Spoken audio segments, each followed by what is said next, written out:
भाग 13। रावण की सीख। कहानी। लंका में राम रावण युद्ध समाप्त हुआ। श्री राम की विजय हुई। रावण मरणासन्न अवस्था में युद्ध भूमि में पड़ा था। उसकी पूरी सेना पहले ही मारी जा चुकी थी। ये सब देखकर भी श्री राम के चेहरे पर न तो खुशी थी और न ही आंखों में विजय की चमक। लक्ष्मण को बड़ा अचंभा हुआ। उन्होंने श्री राम से कहा, भ्राताश्री, हमारी विजय हुई है, फिर भी आप प्रसन्न नजर नहीं आ रहे हैं। ऐसा क्यों? श्री राम ने उत्तर दिया, विजय की प्रसन्नता तो है, लेकिन उससे बड़ा दुख भी है। आज एक महान पंडित और विद्वान इस संसार से विदा हो रहा है। तुम जाकर इस महान ज्ञानी से शिक्षा प्राप्त करके आओ। लक्ष्मण रक्त से सने रावण के पास पहुंचे। वे उसके सिरहाने जाकर खड़े हो गए और बोले, हे महापंडित रावण, मैं श्री राम का अनुज लक्ष्मण आपको प्रणाम करता हूँ। मैं आपके पास शिक्षा ग्रहण करने आया हूँ।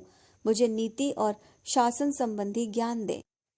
रावण ने लक्ष्मण से कहा, यदि तुमने शिष्य के शिष्टाचार सीखे होते तो ज्ञान जरूर देता। रावण का उत्तर सुनकर लक्ष्मण हैरान तो हुए, लेकिन वे कुछ समझ नहीं पाए।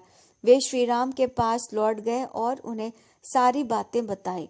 तब श्री राम ने उनसे कहा, तुम्हें रावण के सिरहाने खड़ा नहीं होना चाहिए था। फिर तुम अस्त्र भी धारण किए हुए थे।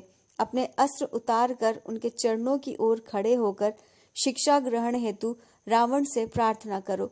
लक्ष्मण ने ऐसा ही किया। तब रावण ने कहा, अब तुम विनयशील शिष्य लग रहे हो।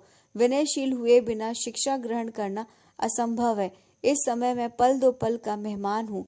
अपने जीवन के अनुभवों से जो मैं सीख सका वो तुम्हें बताता हूँ।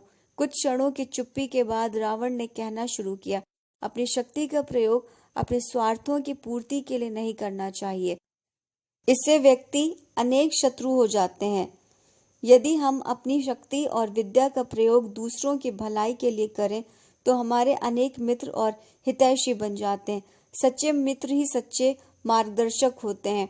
अपनों के साथ कभी शत्रुता नहीं करना चाहिए। जिस घर में फूट होती है उसका जल्दी ही विनाश हो जाता है। यदि हमारे परिवार में फूट न होती तो न विभीषण घर छोड़ता और न ही लंका की पराजय होती। अपने शत्रु को कभी छोटा मत समझो। मैं अपने शत्रु को सदैव अपने से निर्बल समझता रहा। इसी भूल के कारण मेरी ये दुर्गति हुई। मेरी 3 इच्छाएं अधूरी रह गईं। उन्हें पूरा करने की योग्यता मुझ में थी, लेकिन मैं सोचता रहा कल कर लूंगा। अभी जल्दी क्या है? कल कल करते मेरा काल आ गया, लेकिन कल नहीं आया। इसलिए हमें अपना कोई भी काम कल पर नहीं छोड़ना चाहिए, नहीं तो अंत में पछताना पड़ता है। तभी रावण की वाणी खामोश हो गई। शीश एक ओर लुढ़क गया, नेत्र बंद हो गए। लक्ष्मण ने उस महापंडित के चरणों में शीश नवाया और श्री राम के पास वापस लौट गए।